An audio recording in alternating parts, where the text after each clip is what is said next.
புழுங்கரிசி, கடலப்பருப்பு, கம்பு எல்லாத்தையும் ஊற வச்சுட்டு தேங்காயும் எள்ளையும் லைட்டாக வறுத்து வச்சுக்கிட்டேன். வெல்லம் கொஞ்சமாக தண்ணி ஊற்றி பாகு காய்ச்சி வச்சுக்கிட்டேன். சைடில் கடலையும் வேக போட்டுட்டேன்.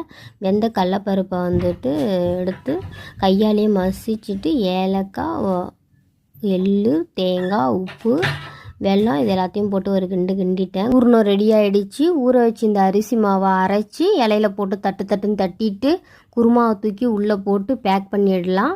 ஊற வச்சு இந்த கம்பை லைட்டாக உணர்த்திட்டு மாவு மாதிரி அரைச்சி தேங்காய், வெல்லம் இதெல்லாம் போட்டு ஒரு கிண்டி லைட்டாக தண்ணி தெளித்து கொழுக்கட்டை பிடிச்சி வச்சிடலாம். அரிசியை கழுவி வடிகட்டிட்டு ஒரு 5 மினிட்ஸ்க்கு அப்புறம் இந்த மாதிரி மாவு அரைச்சிட்டு அதில் தேங்காய் பூ, உப்பு, சர்க்கரை எல்லாத்தையும் போட்டு ஒரு கிண்டிட்டு அது ஒரு கொழுக்கட்டையாக இந்த மாதிரி பிடிச்சி வச்சிடலாம். கடலைக்கு தாளிப்பு போட்டாச்சு. நேற்று எங்கள் வீட்டில் விநாயகர் சதுர்த்தி இப்படி தான் போச்சு. சாமியும் கும்பிட்டாச்சு. வீடியோ பிடிச்சிருந்தா சப்ஸ்கிரைப் பண்ணுங்கள். தேங்க்ஸ் ஃபார் வாட்சிங்.